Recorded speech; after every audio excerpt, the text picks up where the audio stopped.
जब आप क्षेत्र में दौरा कर रहे हैं रात को 11:55 पर 12:55 पर, उसकी जानकारी कम से कम कुछ लोगों को, कुछ जो अधिकारी यहाँ बैठे हुए हैं, कलेक्टर, एसपी, वो तो देने की जिम्मेदारी बनती। लेकिन एक महिला सांसद होने के नाते इस तरीके की बात उठाई जा रही है तो सरासर गलत है, क्योंकि आज ये अंकुश अपराधों पे लगाने की है, मेरे ऊपर नहीं। राजस्थान में कानून व्यवस्था पर लगातार सवालिया निशान खड़े होते जा रहे हैं और इसी बीच भरतपुर सांसद रंजीता कोली पर हुए हमले पर अब सियासत भी गर्माती जा रही है।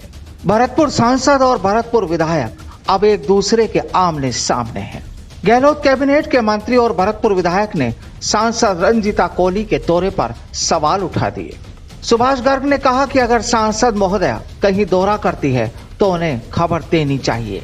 जरा सुनिए सुभाष गर्ग का वो बयान जिसके बाद सियासत गर्माने लगी है।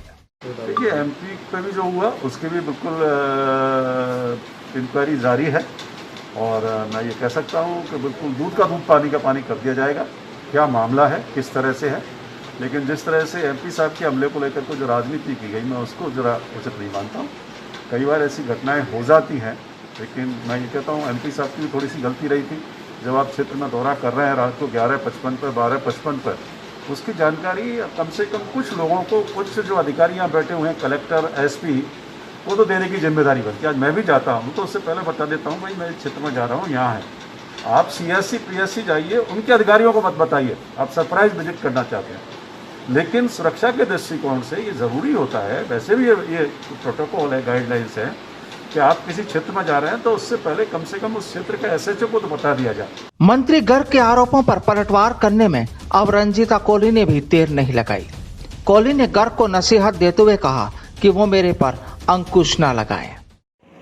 जिस तरीके से आरोप लगाए जा रहे हैं, माननीय मंत्री साहब आरोप लगा रहे हैं कि रात को बिना बताए गई, लेकिन मैं बताना चाहती हूँ अगर मैं बता करके जाती तो ये क्या इनकी अधिकारियों की या फिर जो कमी है वो बाहर निकल कर आती। तो मैं बताना चाहती हूँ कि मैं हमेशा पहले भी गई हूँ और 15-20 दिन से सीएचसी और पीएचसी का निरीक्षण कर रही हूँ। तो मैं ये कहना चाहती हूँ अगर जनता कहती है तो मैं जा करके मैं निरीक्षण भी करूंगी और जो कमी है उनको निकाल कर बाहर भी लाऊंगी, क्योंकि आज हमला मेरे ऊपर होने की बात नहीं है। भरतपुर जिले में इतने क्राइम और अपराध बढ़ रहे हैं, उस पर अंकुश लगाएं, मेरे ऊपर अंकुश ना लगाएं, क्योंकि मैं तो हमेशा ही जनता के बीच में रही हूँ और रहती रहूंगी और रात और दिन की बात इसमें नहीं आ रही है। लेकिन एक महिला सांसद होने के नाते इस तरीके की बात उठाई जा रही है तो सरासर गलत है, क्योंकि आज ये अंकुश अपराधों पे लगाने की है, मेरे ऊपर नहीं। जिस तरीके से मंत्री साहब ने कहा है कि महिलाएं रात को निकलें तो बता करके निकलें, ये सरासर गलत है। क्या महिला आज भी सुरक्षित नहीं है? और जिस तरीके से ये अपराध हो रहे हैं महिलाओं के ऊपर, तो उन्होंने कहा ये कैसी सोच है इनकी। इस सोच पे भी मैं एक विचार करती हूँ कि इस तरीके से ये बोल सकते हैं कि महिलाएं बता कर निकले।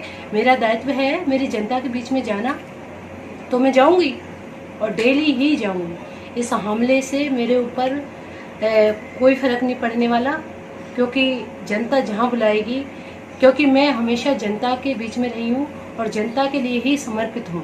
बहरहाल ये मामला अभी और तूल पकड़ता नजर आ रहा है, लेकिन इतना तो साफ है कि कोई सांसद या विधायक अगर औचक निरीक्षण करता है तो उसकी खबर पहले नहीं दी जाती। ऐसे में अब यह मामला कहां तक पहुंचता है ये देखना दिलचस्प होगा। Bureau report, the fact India.